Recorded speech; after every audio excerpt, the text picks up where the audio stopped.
I was just checking to see if all my members are here. Okay. I'm going to go ahead and call our meeting to order. This meeting is being recorded.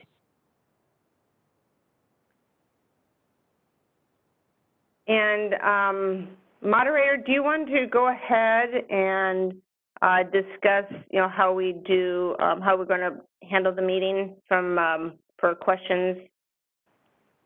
I can do that. This is the moderator. We will be using the question and answer feature in WebEx for handling public comments today. When it comes time for the chairperson to call for public comment, we will display instructions on the screen and provide verbal instructions as well. You'll be looking for a Q&A icon on your screen. Typically, it's at the bottom right corner. If you click on that icon, it will take you to a pop-up where you can type, "I would like to make a comment," and submit that to all panelists. We will be calling on requests for public comment in the order that they are received. When you are called upon, you will be advised that your line is open. You will be advised that you will have 2 minutes to give your comment, and I will give you a 10-second reminder before the expiration of your 2 minutes. At the time your 2 minutes expires, I will be muting your microphone and moving on to the next request for public comment. And at this time, I'll hand it back over to Chairperson Veal. Thank you, moderator. So I'm going to go ahead and call the meeting to order. Let me just do a little bit of housekeeping first. That this meeting is being conducted consistent with the provisions of Governor Gavin Newsom's Executive Order N2920, and that participants are advised that individuals watching the webcast will only be able to observe the meeting. If you want to participate in the meeting, you would need to join via the WebEx. And then if you have questions, as the moderator just explained, that's how we will handle questions.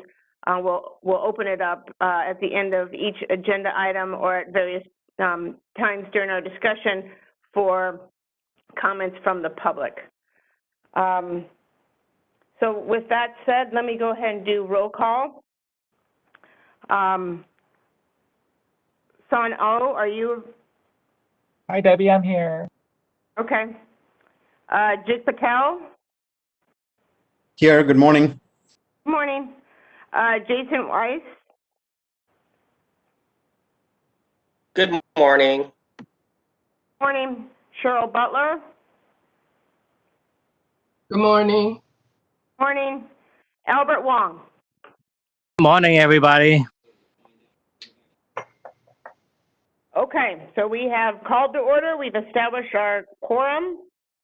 And the next item on our agenda is public comment for items not on the agenda or matters for future meetings. Please note that we cannot discuss or take action on any of these items.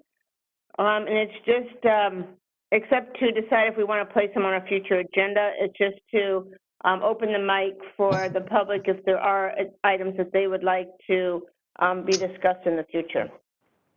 So moderator, will you please open it up for questions? This is the moderator. We have opened the Q&A panel. Again, if you'd like to make a public comment, please click on the Q&A icon on your screen. Type, "I would like to make a comment" into the Ask field and submit that to all panelists. We are displaying instructions on the screen for your reference, and we will pause for just a moment. Our first request for comment comes from Jessica Crowley. Jessica, your line is open and you will have 2 minutes. Good morning. Thank you. Can everyone hear me? Yes, we can. Yes. Okay. My name is Jessica Crowley. I'm a pharmacist with Pavilions Albertsons in Southern California. I'm also a member of Union 770. I was just calling because we have major concerns about the COVID vaccine rollout in some of our pharmacies down here in Southern California, and I'm sure other pharmacies across the state are running into the same issues. A lot of us were told that we would be provided additional staff outside of workflow, for example, clinics, but that's just not happening. So many of our stores are doing between 20 and 40 vaccines on top of regular workload with no additional staffing. In my store in particular, we don't have technician help on weekends, so the pharmacists work alone. We've had major issues during peak flu season, but nothing has been done from corporations to actually assist in helping us. But what was most concerning is that my store in particular, we got our COVID vaccine on Thursday. And on Saturday, which was our first weekend alone with the COVID vaccine, my pharmacy manager had an emergency situation in which she was alone. She paged for backup multiple times. No one came to assist her for 20 minutes. So that's our biggest concern right now, is that we don't believe that we have the resources to safely administer COVID vaccine at this time. Right now, we're doing vaccines every 15 minutes. It doesn't give us enough time, especially if we're alone, to properly monitor patients for adverse reactions, which we know can happen. Luckily, we have staff that are very supportive, and management has allowed us to stop giving vaccines on weekends, but I really think that the board should consider taking some action to address this, and make it mandatory that there be no pharmacist alone during these vaccines. And I really thank you for your time.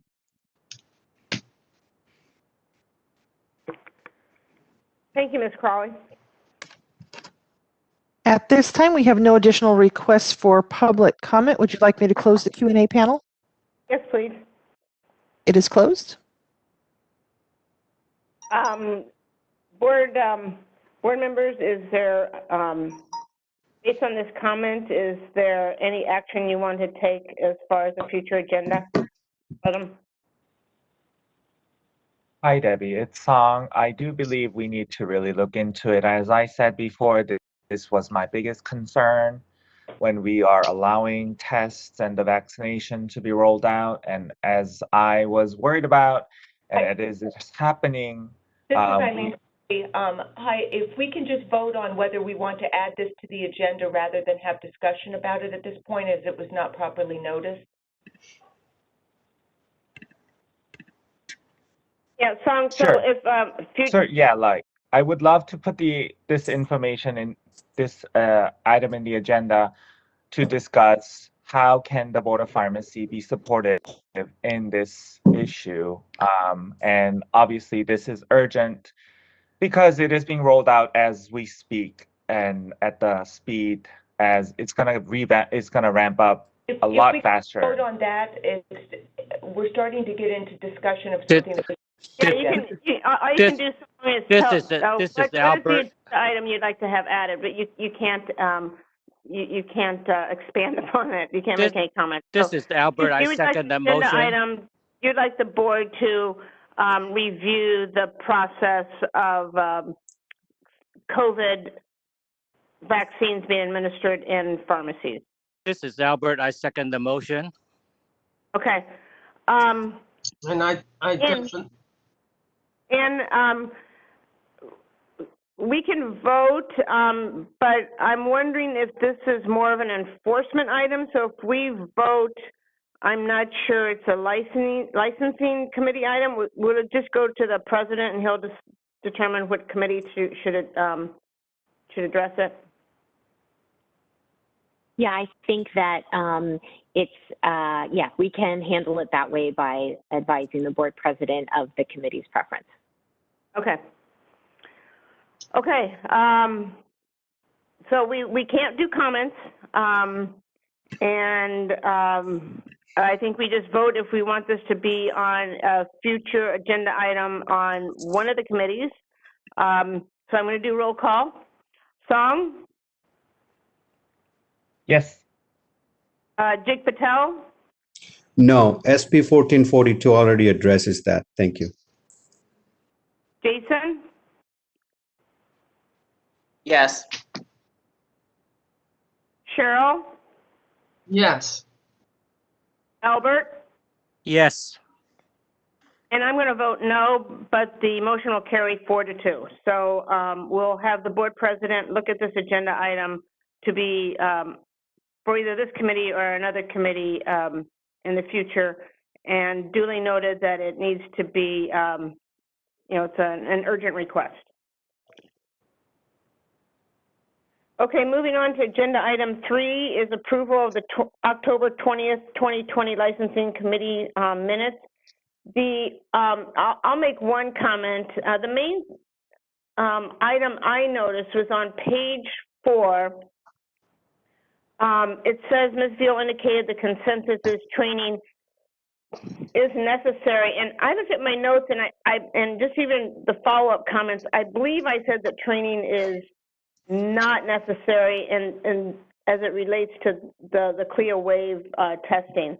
And I don't know if we need to go back and check the tape, but I'm pretty sure my intent was to say not necessary, and people go on to agree with my comment, so I think that that's what I said. But anyway, did anyone see any other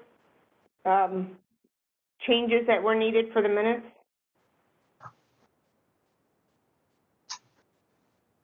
I'm hearing none. Do I have a motion? Can someone provide me with a motion to accept the minutes? I can provide, Debbie, this is the song. I can make a motion to approve the minutes.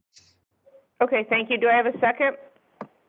Actually, Debbie, go on. Would that motion also include us taking a look at what the recording said with respect to the comments you made about what you had stated with respect to training? Yeah, training on CLIA song that you would that would be included in your motion. Is that correct? Absolutely, that's fine. Albert Okay. second it. Thanks, Albert. Okay, open it up for public comment. This is the moderator. We have opened the Q&A panel. If you'd like to make a public comment, please click on the Q&A icon on your screen. Type "I would like to make a comment" into the Ask field and submit that to all panelists. While we're waiting for requests for submission, member of our public, Ms. Crowley, our last commenter, for some reason I'm unable to remute your microphone. If you could try and mute it from your end, that would be greatly helpful. Thank you.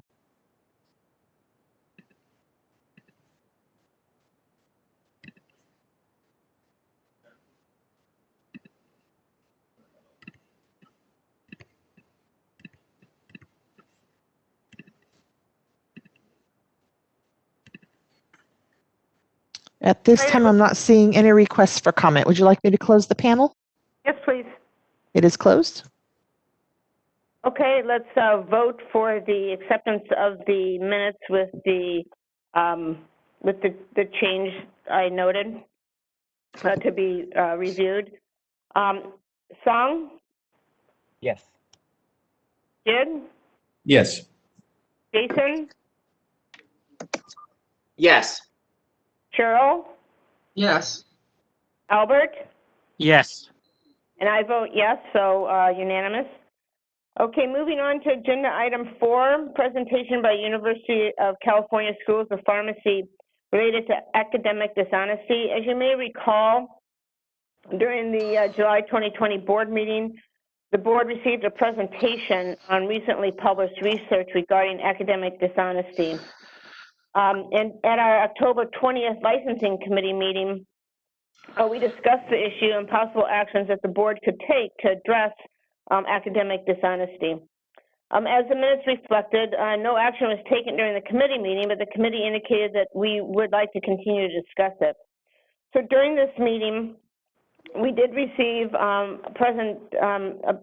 presentation from representatives of the University of California, including its approach to academic dishonesty and best practices for using an environment that discourages such behavior. And in addition, there was a supplemental information sent that also provided the details behind the dishonesty program with the University of California Schools.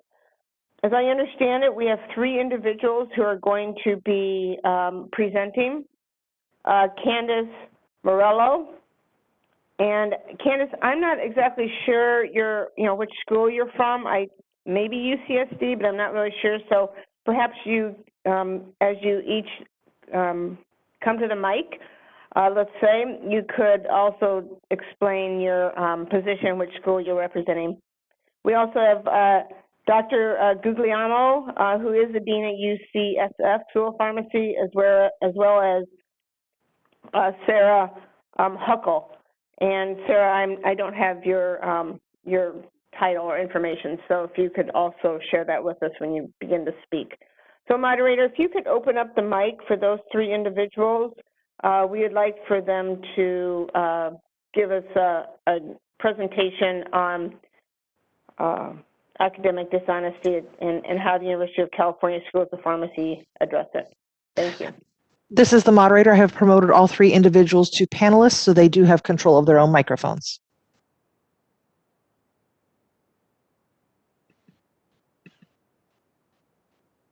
Hello, this is Candace Morello. Are you all able to hear me okay? Yes, we are. Thank you. All right, excellent. Thank you for inviting the schools of the Universities of California schools to your meeting today. We appreciate being able to discuss with you how we deal with academic dishonesty. I believe that I also should tell you that I am Associate Dean for Student Affairs at UC San Diego, Skaggs School of Pharmacy and Pharmaceutical Sciences, and my colleague, Dr. Guglielmo, the Dean at UCSF, are here today. We have provided, as you indicated, some information on how the schools deal with academic dishonesty. And then our school also provided our policy on integrity of scholarship. So hopefully you have those two things. In general, students, when they come in as first years, ethics and professionalism are very key topics that are discussed before classes even begin. They take the oath of the pharmacist. We have a professionalism pledge, as well as they sign an academic honesty pledge before they even begin classes. And we hold academic integrity at the highest level at UC San Diego and UC San Francisco. We during orientations each year, this is reiterated within our syllabi. This is also reiterated before exams. It is reiterated because we do realize that as professionals, ethics and honesty are held in very high regard. At UCSF, they have a policy on student misconduct. At UC San Diego, we have the policy on integrity of scholarship, and it does outline what happens should we be notified or a professor has suspicion of someone having academic dishonesty. So it's a thorough process, as I'm sure you've had time to review. The students are simply expected to meet all course requirements, as well as during examinations to be held at the very highest degree of academic honesty and ethics. We don't have any tolerance for academic misconduct, and I just want to make that very clear. When Joe speaks, I think he will agree with that. We have no tolerance because there's no tolerance within our profession. There shouldn't be tolerance when the students are within our school. So any student who is suspected or if there's evidence of cheating, then we absolutely, the faculty member is required to take steps. Also, I should note that if another student sees, we always say, if you see something, you have to say something, you're obligated. So if a student identifies or notices one of their colleagues cheating, it is on them to notify the professor or the course chair or my office, which is the Office of Student Affairs. And we have very specific outline in the policy integrity of scholarship of exactly how that's handled, whether it's the instructor's responsibility or the student's responsibility. And I can tell you, I noticed that our policies between UC San Francisco and UCSD are very similar in many ways. I'm sure that's going to be reflective of our UCI sister school as well. If students have any issues of academic dishonesty, as it's outlined in our policies, that we go through a pretty rigorous process. And our students, if you can see if the student says, okay, yes, I cheated, then it's up to the course chair to decide the actions on the course. And it's up to my office then to take that information and we present it at our academic oversight committee. I believe that committee name is a little bit different at UC San Francisco, but the intent is the same. And our student is typically placed on academic probation. And then once we are assessing them for academic probation, we follow our academic probation and dismissal policy, which is online on our website as well. And if there's ever future incidents, then they simply are assessed for dismissal. I can tell you we've never come to this situation where we've had any students up for dismissal for academic integrity issues. We very rarely have incidences at our school. The see something, say something seems to work pretty good, and I think that there was also some question, I believe, from your committee in terms of releasing information from the schools to the Board of Pharmacy in terms of reporting should a student have an academic integrity issue. I just want to clarify that all student records are protected under FERPA, and I'd be happy to provide you, I think Joe provided you with the information of FERPA, and that there are all student, even their transcripts are confidential and they are not public record. So I don't see that would be, we were not able to disclose that information. But as I told you before, at UC San Diego, we have very rare incidences of issues of academic dishonesty. I hope that's given you a summary, at least in terms of UC San Diego. I don't know if Joe wants to chime in case I missed anything. I have one question for you, and it relates to what you just said, because you're right, the board did have a question about, would you notify us of a student with dishonesty? It sounds like I believe you said it was noted in the transcripts, and so when a student is, applying to obtain a pharmacist license in the state of California, one of the things that they release to us is their transcripts. So would we see that? Is that part of what's released to us in the transcripts, or is that another part of the transcripts that maybe we would not see? Should a dishonesty issue ever arise during the student's academic career? So if you look at our policy on integrity of scholarship, at the very last page, you'll see policies for student records. If you scroll down to that area, you'll notice that academic records are maintained by the Office of Student Affairs, and they are not attached to the student's transcript. So they are not placed on the transcript. The only time that there is a issue, even if the student goes and they're found that there was an issue with the academic integrity, the AOC puts them on academic probation, even that is not placed on the transcript. I just want to be really clear about that. It is not placed on the transcript. The only time that something is placed on a transcript is if a student is dismissed and there was an issue. We haven't had one where a student's been dismissed of academic dishonesty, but if they were, then it would go on the transcript. There's actually a section that I have to check off and say that this student was dismissed and that I have to put the reason why.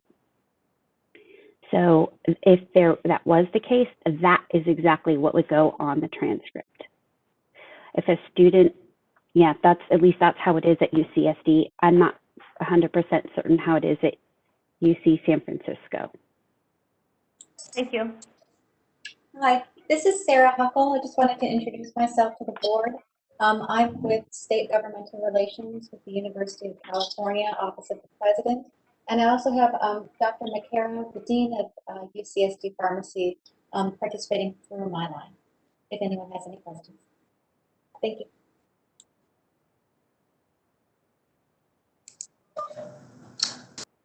So Chairperson Veal, this is Joe Guglielmo. I'd be allowed to add to Dr. Morello's comments at this point? Yes, please. We would appreciate it. Okay.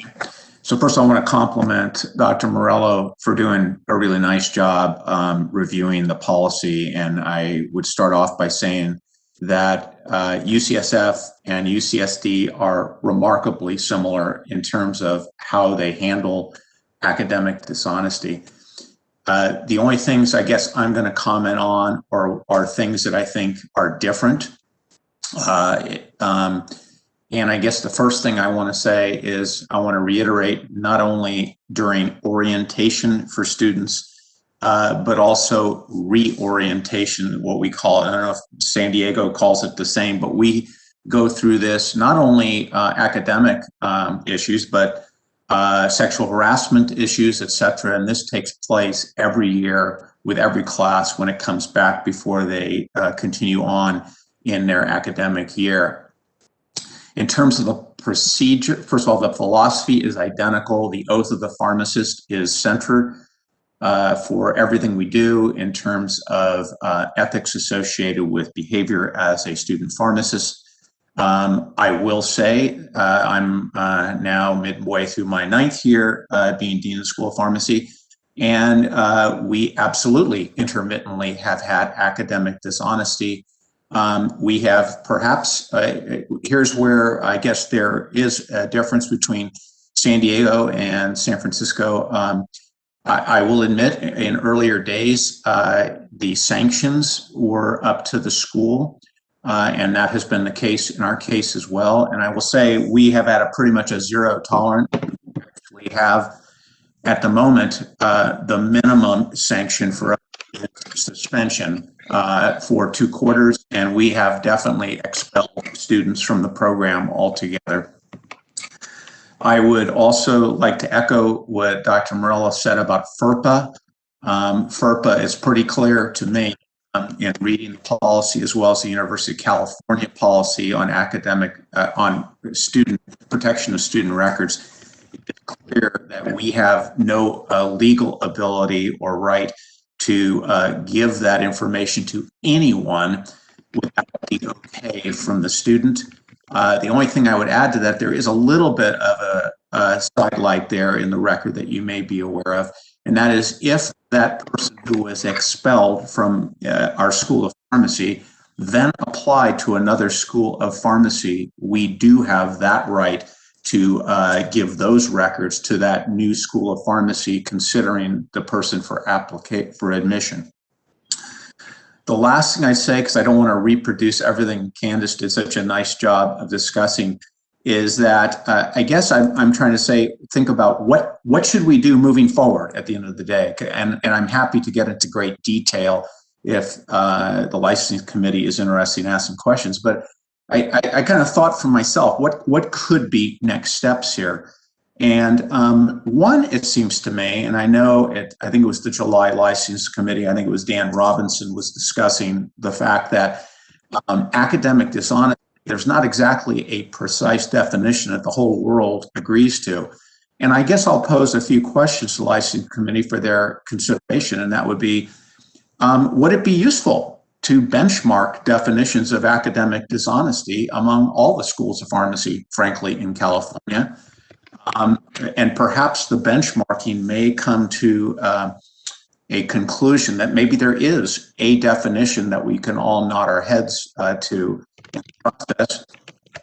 And then I guess the other thing that might be interesting, even though UCSD and UCSF are very similar in how the two institutions handle academic dishonesty, that also would be interesting to me to benchmark processes among all, I think now 15 schools of pharmacy in California, in terms of what are the processes that each school engages with in terms of the procedures associated with academic dishonesty. So that's as much as I think I'm going to say. I've already given a brief summary that has been shared with Anne and Sarah, among others. And perhaps now I will just stop, and then if there are questions for Candace or Jim McCarroll or myself, please to answer them as best I can.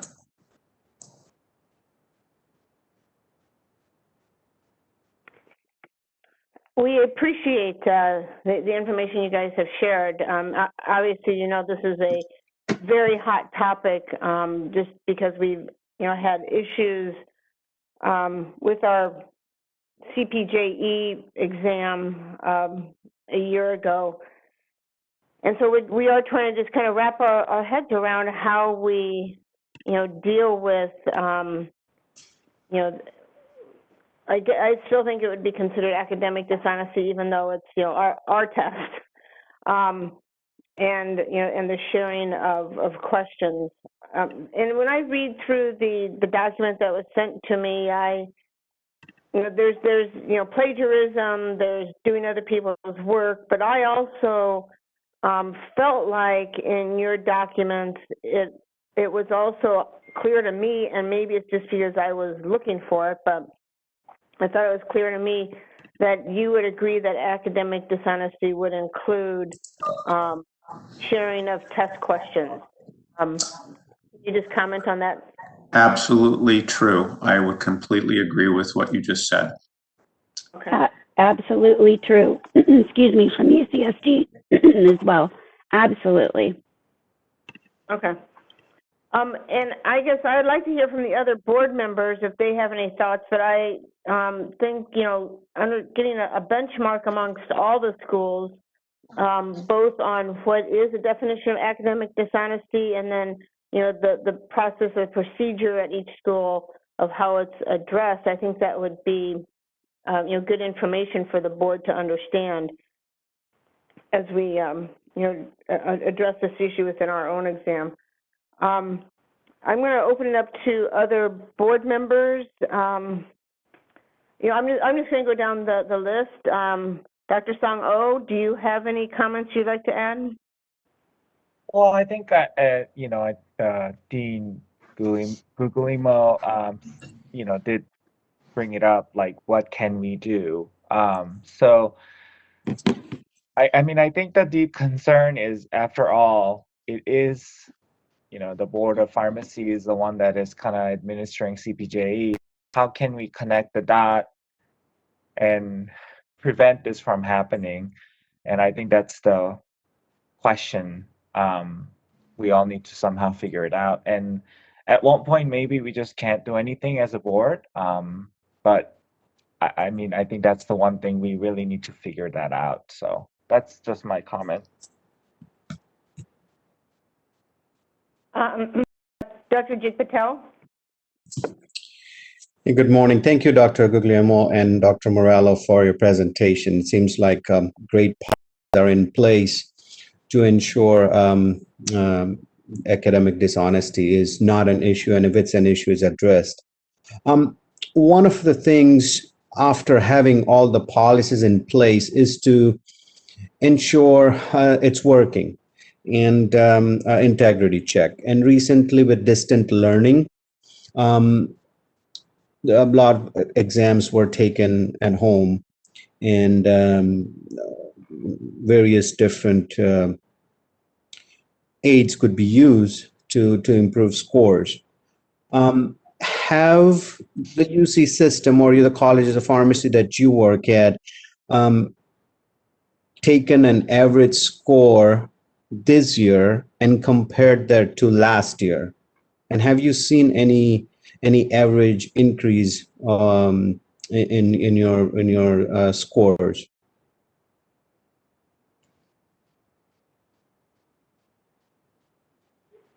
So maybe I'll just get this ball rolling, Candace, if you want. The answer is no, the short answer.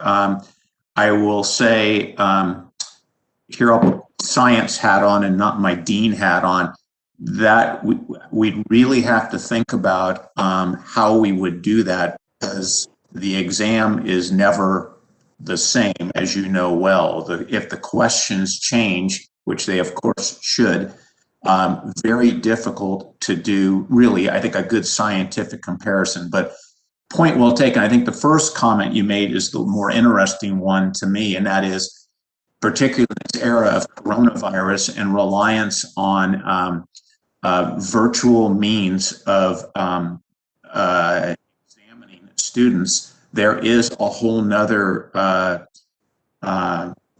avenue we have to go after, and that is ensuring that we ensure academic integrity. There is a process on that.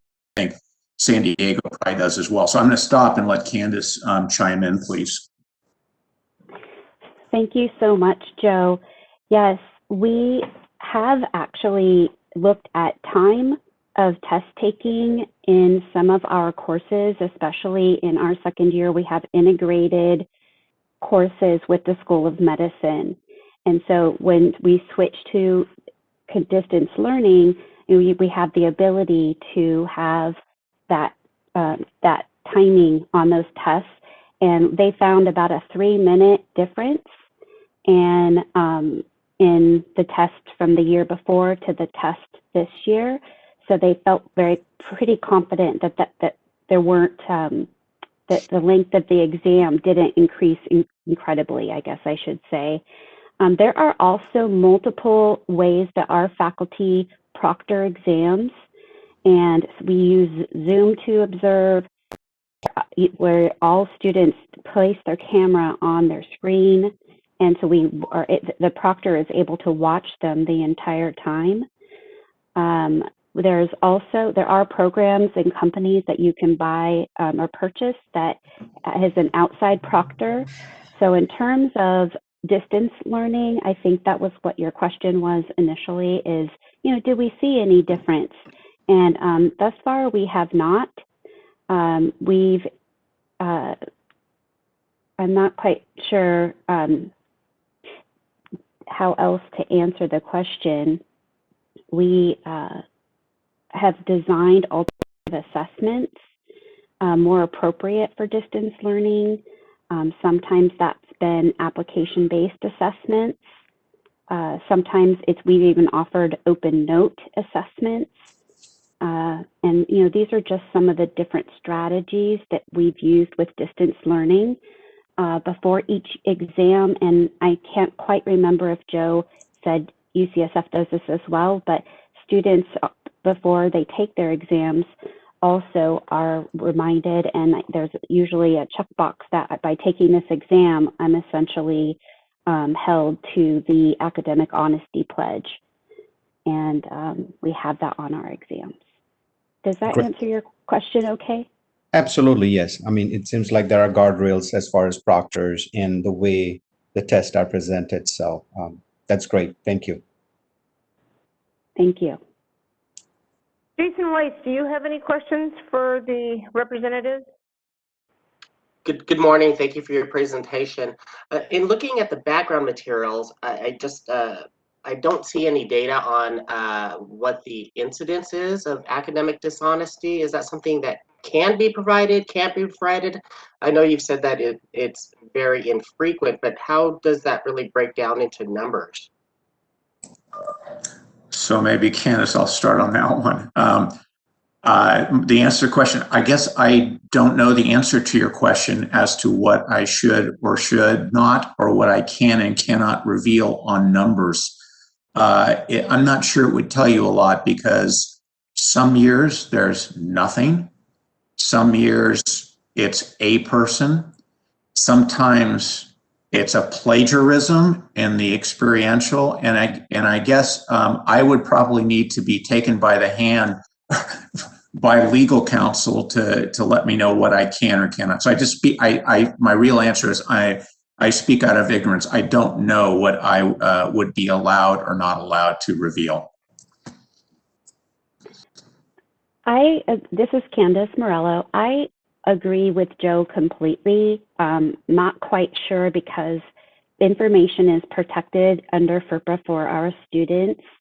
However, in general terms, I can give you an example because I am Associate Dean for Student Affairs. I'm the one who deals with all of the issues that, should they arise. So for an example, there was an issue where a course syllabus had the terms in it that called this assignment like a home, it was called a take-home assignment. And the students do a lot of group projects and that sort of thing. And so this particular course, the intent by the course instructor was this was meant to be an individual take-home assignment. And when she kept talking to me about it, she kept saying that it was kind of like an exam or a quiz. But we went back and we looked in her course material for her syllabus for her course, and it doesn't say that. There was a communication issue. Now, having said that, what we did, take action to the few students, a couple of students that had issues with doing the assignment together, and we went through the whole process.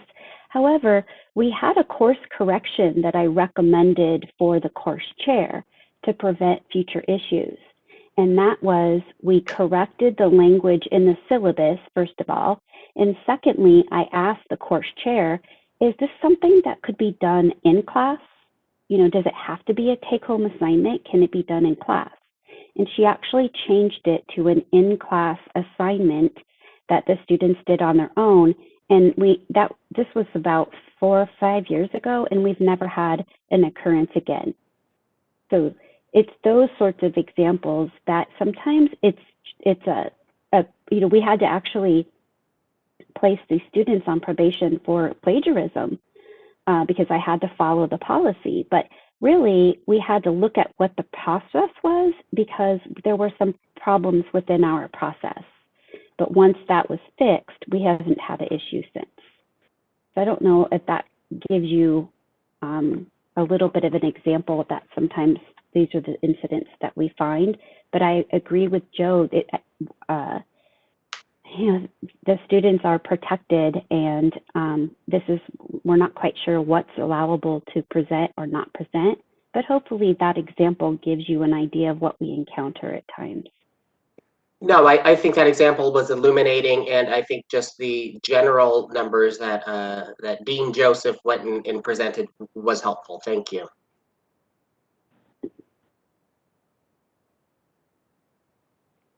Dr. Cheryl Butler, do you have any questions? No, I just want to thank you for the thanks for the presentation. I mean, there is no there's no perfection, and the fact that you have 0 1 year, 1 maybe the following year, I think the schools are doing a good job as it relates to academic dishonesty, and that's my comment. And Dr. Albert Wong.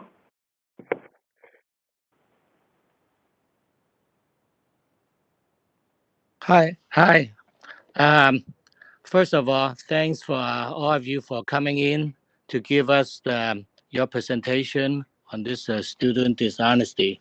I would like to ask Joe, do you have any suggestion how the CPJE to be given to prevent dishonesty on the exam in the future? Do you have any suggestion how to improve it?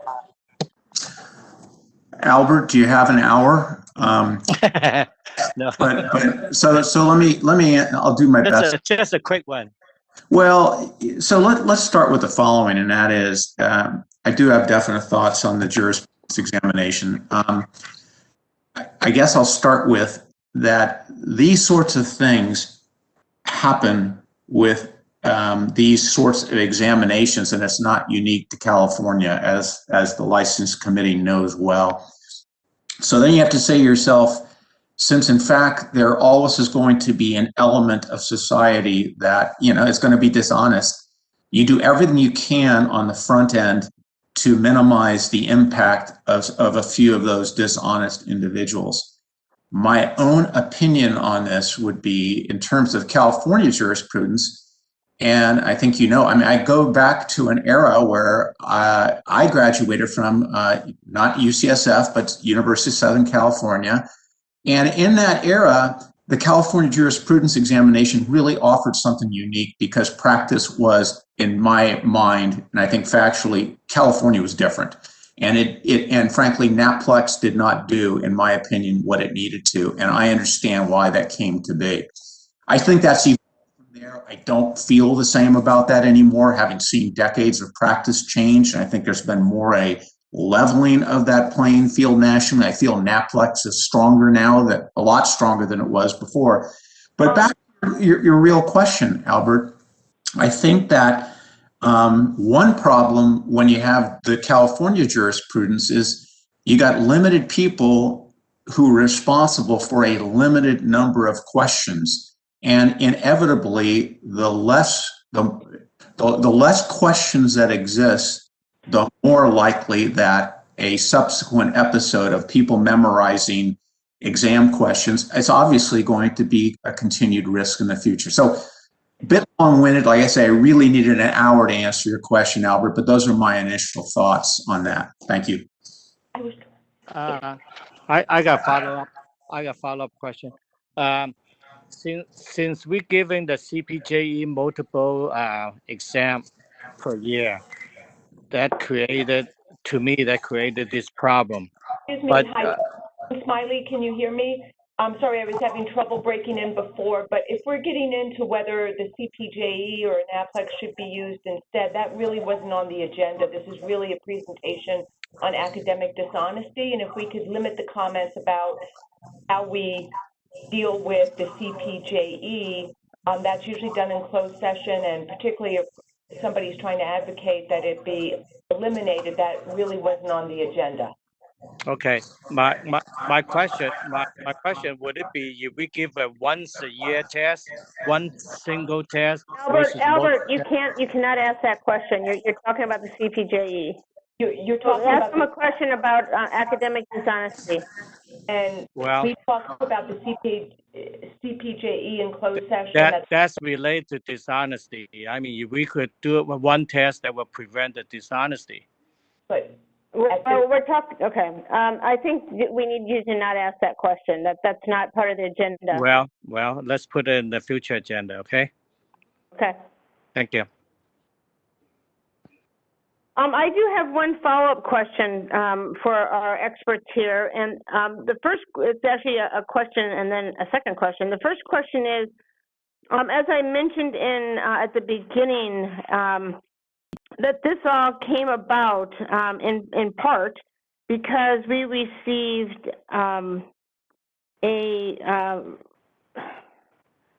research, I guess, from some students in California about dishonesty, and they had asked, they'd sent out a survey to a number of students. Well, I think they reached out to as many students as they could in the 14 schools, and asked them to provide feedback.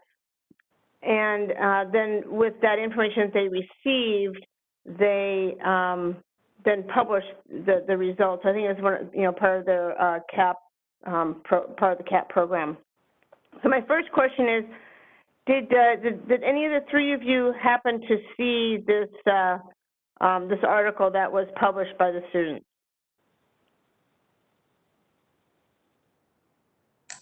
So this is Joe. I did. I wasn't expecting this question because it was a while ago. My memory is it came from Loma Linda School of Pharmacy, and so I am definitely aware of it, but unless I have this in front of me to get into specifics, and I think it also got published in the California-based publication. But other than that, I don't have more to add. Candace? I was going to say the same thing, Joe. And I think that just to be clear, this presentation today is from the UC schools perspective, and Joe and I can only provide what we do at the UCs. I think that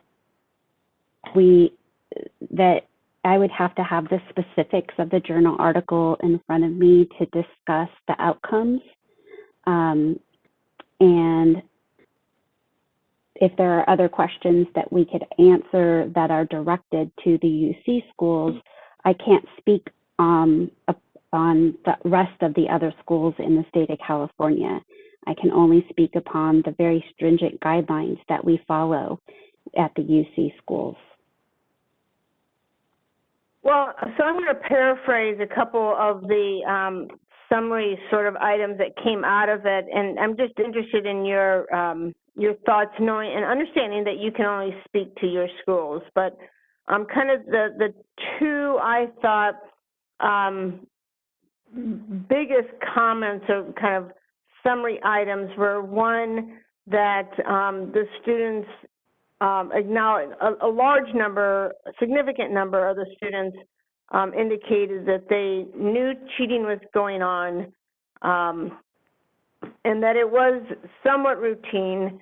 And then the second thing is that they thought actually that even some of their professors knew that it was going on. And once again, I'm being, very vague and very high level.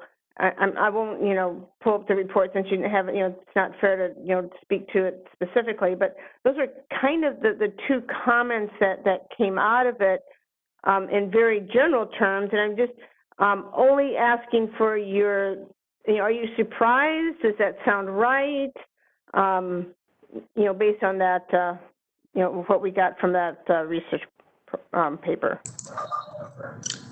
So I guess I'll start on that one. So first of all, I don't know what to make of that comment is my answer. What my answer to that would be, in my years as dean and before that, there were certain professors in certain classes, because they didn't do a good job on the front end to minimize those possibilities that some cheating took place. I think it's wrong to generalize that it's rampant, or whatever you want to say, that students say it happens all the time and that faculty say it happens all the time. I only can comment that I think California schools have a no tolerance to it, and I don't really know what else to say other than that. Thank you. This is Candace Morello. I'd like to reiterate that what Joe indicated. If a professor at our school has any inkling that cheating is going on, it is brought to my attention immediately. It doesn't even have to be they know the student cheated, even if there's a suspicion of cheating. It is brought to my attention immediately. These policies are reviewed with our faculty at the beginning of every academic, or I should say in the fall, at the beginning of the fall quarter, every single year. They know exactly what to do. The students are also advised every single year at each of their orientations. Joe called them reorientations. We just call them orientations every year throughout the 4 years. It's to see something, say something. They know exactly what to do. I'd also like to suggest, and maybe there's not a correlation, but we have, and UCSF has now also adopted a pass, no pass grading system. This reduces the amount of competition between the students. It completely adds to more of a collaborative nature of healthcare. And I almost want to say perhaps the reason that we just don't have as much incidents is that we have reduced this the competition between the students, and they're trying to get ahead and get the better grade. And simply by having our grading policy, we've had in the existence of school since 2002 of a pass and no pass grading policy. But we have, to reiterate what Joe said, there's a no tolerance on academic dishonesty on cheating, on plagiarism, on anything. Dr. McCarroll has his comment as well, please.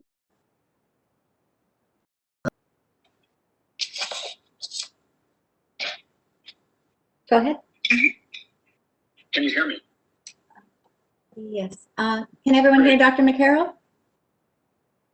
Yes. Okay, great. Go ahead. Great. Okay. I was just going to say, in answer to the question, yes, I would be very surprised to hear this. As Dr. Morello indicated, certainly we can only talk about our school, but I have not been dean as long as Joe has. I've been dean for 6 years, but I am not aware of any of this occurring within our student body, or certainly not our faculty being aware of it. I mean, this is extremely rare. So my suspicion is that, again, if you want to get to the bottom of this, you really need to, as Joe mentioned before, evaluate all 14 schools in California and see whether or not there's a disconnect in terms of policy. But certainly, both UCSF and UCSD have very strict policies about this, and we would know if this was an issue, and I do not believe it is. Thank you. Dr. McCarroll, we're very happy that you were able to finally connect verbally. Just for the audience, that's Dr. James McCarroll, who's the Dean of UCSD Skaggs School of Pharmacy and Pharmaceutical Sciences. So I'm glad that we were able to hear. Yeah. No, the problem is I'm just speaking to you from the planet Mars, but other than that. Well, we're glad that you took time out of your space travel to chime in with us. So board members, is there, based on what we've heard, are we interested in potentially pursuing or asking the group from UCSF and UCSD to possibly work with the other schools of pharmacy to benchmark what is academic dishonesty, as well as try to benchmark what is the process or procedures in the schools for addressing it? What are your thoughts? Go ahead, Jay. I think they are placed well to spearhead this task, and I would suggest that yes, they do with the rest of the schools in California. I agree. I think that would be a good start for us in getting this resolved. My question is this something that's just at one school, Debbie, or is it one school? I think our goal would be to have all the schools work together to come up with, what is kind of, as a group, define academic dishonesty, as well as the procedure or process for addressing it. Kind of, as Dr. Guglielmo said, how to benchmark those two things.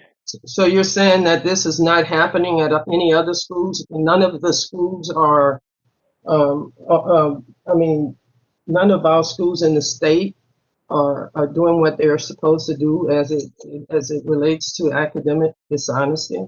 No, I'm not saying that. I think we just, we've heard from the University of California, San Diego, and San Francisco how they're doing it.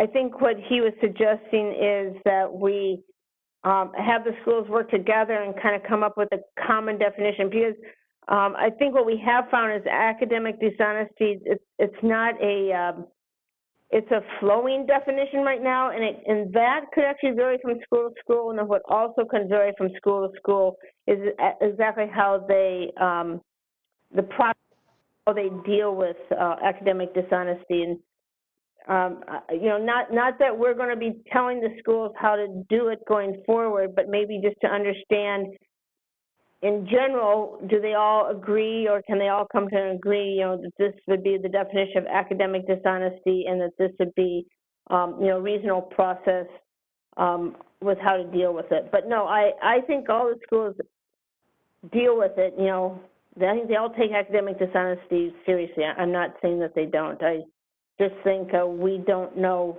you know, we've heard from these two, we don't know what the others are. And since he offered up to kind of benchmark it for everybody, I thought that might be something we'd be interested in.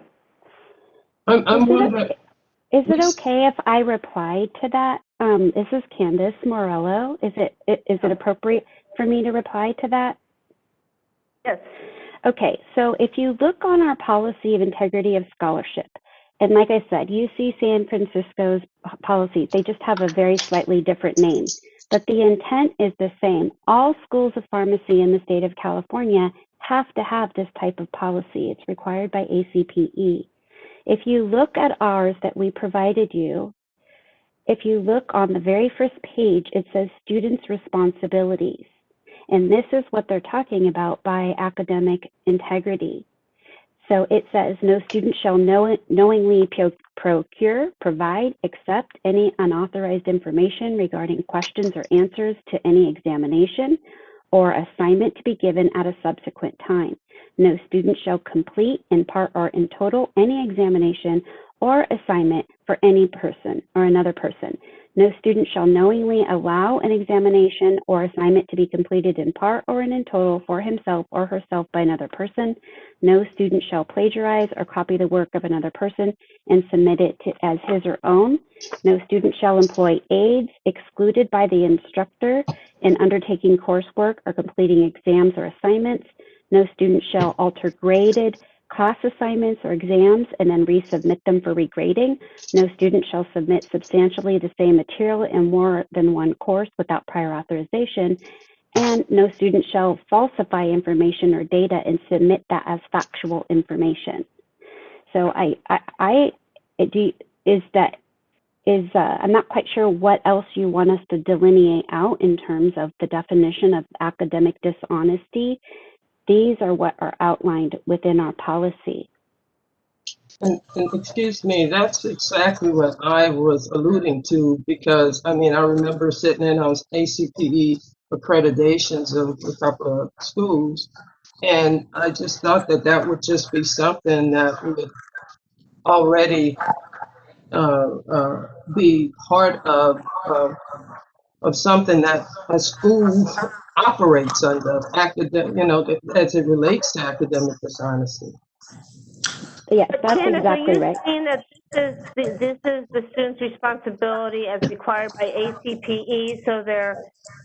So contrary to what we heard earlier in the presentation, there is no variability around academic dishonesty amongst the schools. ACPE has already defined it. To clarify, I'm not saying that ACPE, I hear a lot of feedback. I hope you guys can hear me. Someone needs to mute themselves. Thank you. What I'm saying is ACPE requires each of our schools, in order to be an accredited school, you have to have some type of policy on integrity of scholarship. That's a requirement. Now, every single school, you can go online and look. It's public record, our policies. So you could take the 14 schools, you could go look and search for their integrity of scholarship or academic integrity policies. We all have to have them, and we all have to have them on our websites. Can I just add to Dr. Morello's comments? I guess when I talked about benchmarking, I do know for a fact that some of the non-UC deans believe that the definition of academic dishonesty differs. So while I agree that ACPE has a mandate that you say what your policy is, I'm going to repeat, it would be interesting for me right now. I don't know for a fact that that definition is absolutely the same for every single school in California. And that's why I suggested the benchmarking thought.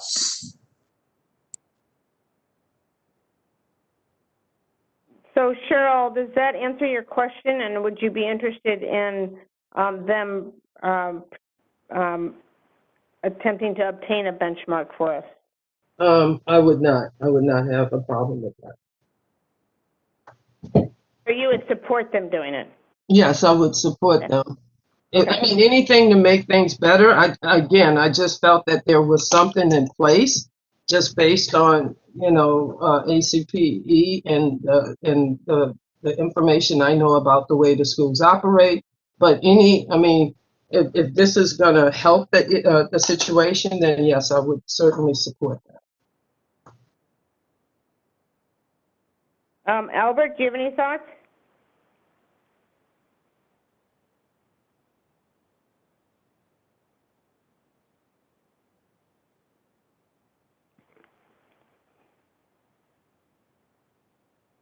Albert, there we go. Sorry, I did not unmute myself. Yeah, I think all schools should have some kind of system already in place, but to make it uniform to apply to everybody, I will support for that. And I'm not sure we can necessarily make it uniform, but I do think it would be interesting to try to get everybody on a similar plane on both the academic dishonesty definition as well as the process. So I don't know, Ann, is this something we needed to vote on, or is it just something we kindly asked if Dr. Guglielmo will kind of lead the charge for us and see what he can find? I think if, they're willing to assist us with this, I think any information, that can be presented is always helpful for us to understand what's occurring. At the staff level, I'd be happy to partner with them if appropriate and if they are available and agreeable to assist. But do we need a motion, or is it simply we just, ask? I do not believe a motion is necessary, but I'll defer to council. It doesn't. We're just asking if they don't want to do it. We're not ordering or taking action, but if they could help, that would be helpful. Yep. So, Dr. Guglielmo, we will take you up on your offer. I think all right. Response here. Happy to do so. What you can find, and we understand there could be challenges in this, and it'll take you some time, but we are we'd be very interested in what you can find. Moderator, I'd like to open up the line for any public comment or question. This is the moderator. We have opened the Q&A panel. If you'd like to make a public comment, please click on the Q&A icon on your screen. Type "I would like to make a comment" into the Ask field and submit that to all panelists. We will now pause for a moment.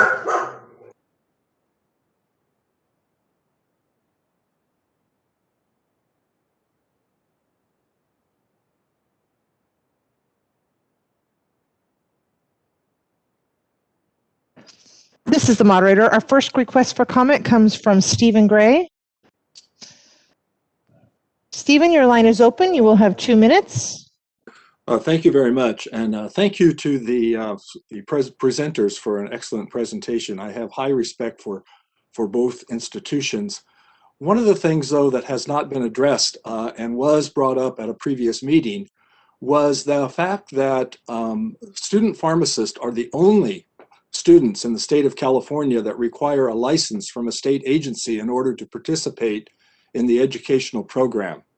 And I don't believe that the question has been answered whether the prohibitions under FERPA or other laws actually apply to licensing agencies' ability to get information that is pertinent to the issuing and the continuance of a license. And I would suggest that be addressed by the Board of Pharmacy, maybe through the Attorney General's office, et cetera. There's a lot of, if you go online, there's a lot of discussion both ways about what FERPA does and what FERPA doesn't do. And what it's really all about is protecting the jurisdiction is over schools that are receiving federal funds. We have heard from another dean, this committee has heard from another dean, that they do report to the Board of Pharmacy any action by the school that could affect the student's license, such as a suspension for a period of time that may change the length of time that the student's license is valid. Likewise, if the student drops out, that's reported to the Board of Pharmacy as it affects the license. So I would suggest then that this be looked into a little bit further, and there may be, in fact, a way that the Board of Pharmacy, in the exercise of its responsibilities, can get the information that it wants relative to acts of dishonesty or illegal actions that are known and actions taken by the school. Thank you very much for the opportunity. So Dr. Morello and Dr. Guglielmo, let me kind of point a question from what Dr. Gray just said back to you, because I don't think we actually touched on this. I asked a question about transcripts, whether in the transcripts you would provide discipline information, but I think his point is that if a student is suspended or drops out, or although it hasn't happened very often, it sounds like is actually expelled from the school. In those situations, would you notify the board, since that would impact their license?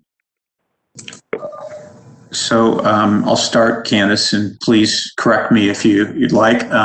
I would say no. I think it still would be, we would have to stick with the way that FERPA says we must deal with these measures, including academic misconduct. But Steve Gray brings up a point that has been brought up before, and that is unique to this profession, that a student, because of the licensure issue, being a pharmacist intern, perhaps it's different because that is not the case with, say, medical students and nursing students and dental students, as an example. So I guess I find my answer would be, I don't know the answer, but I already see that there would be a lack of consistency among the professions, with the outlier in pharmacy being because of the licensure issue for internship. Thank you, Joe. I can tell you from the Office of Student Affairs that if we do have a student who withdraws from the school, then we notify the board, because their license would essentially end. So we actually, our school does notify the board when a student withdraws. There's multiple reasons a student could, personal reasons, whatever, but they're not going to be working under their license any longer. And so we do notify the board if a student withdraws. If a student is dismissed and they are no longer, again, going to be using the license, because their license is affiliated with their being at our school, we also notify the board if there is a student that we dismissed. So that hasn't happened in several, I can't remember what year, maybe it was like 8 years or so ago that we had a situation. It didn't happen to be academic dishonesty for the reason the student was dismissed, though, but we did notify the board. So we do have a process of notifying a board when a student is no longer affiliated with our school. I hope that clarifies the question.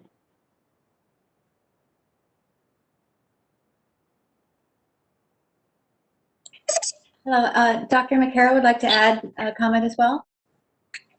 Yeah, so I think that Steve brings up an important issue, and there's two parts to this. I think there's the legal issue, which has not been resolved, and indeed, perhaps the Attorney General for California will be able to speak on that. But the other part is, how is this actually handled right now? And I think the way it's handled is that regardless of whether or not a student is an intern, if they're doing something academic, like in a class, they're considered a student and they're under FERPA. If they're at a practice site, then the practice site can certainly notify the Board of Pharmacy if they have done something that's unethical. But I think what we all do now is we just visualize these as two different sets. It's like, I have a driver's license. If I do something in my car, this can be reported to the DMV and my license can be suspended. But I could do something else, which can be terrible. I could cheat a partner out of money, but that would not be reported to the DMV. And I think it's sort of the same thing. There's the academic side for a student, and then there's the licensed intern practice side. Okay, thank you. That's a good perspective, and this is probably something that we need to research a little bit further. Moderator, please allow the next public comment. Okay, our next comment comes from Mr. Robert Stein. Mr. Stein, your line is unmuted and you will have 2 minutes. Thank you. Good morning, board, and thank you, UC, for a great presentation and a discussion that needs to be had. I want to speak on behalf of the KGI School of Pharmacy.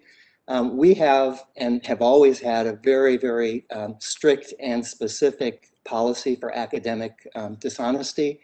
I'm not aware, and I actually asked my dean, but I haven't gotten a response yet, as to whether we have ever dismissed a student for academic dishonesty, but I believe the answer currently is still no. But I do want to point out a couple of things. I teach pharmacy law and ethics, and I emphasize to my P1 students that academic dishonesty obviously is a serious offense that can result in dismissal.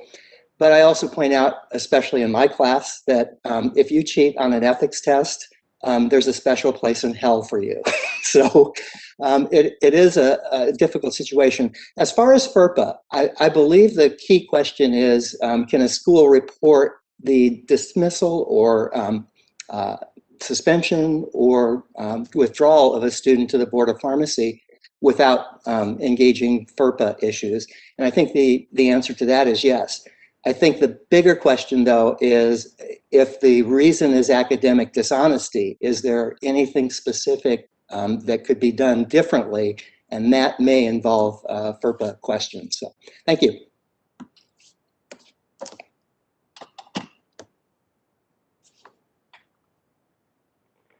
Thank you, Dr. Stein.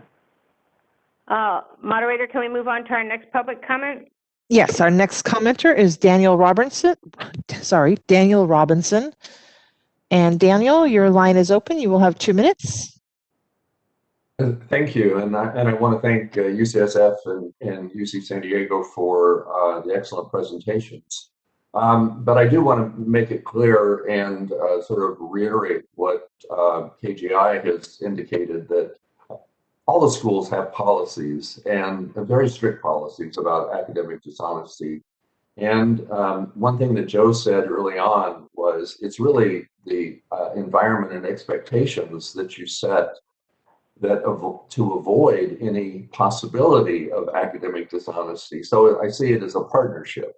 We often point to our students, but we need to take great responsibility to protect our exams, to make sure they're administered in a safe environment, that students don't have to worry about other people cheating, because we avoid it up front as much as possible, and we do have policies related to that.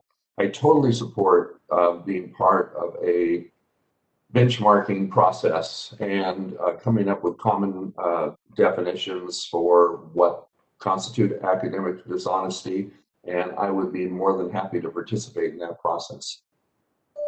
Thank you.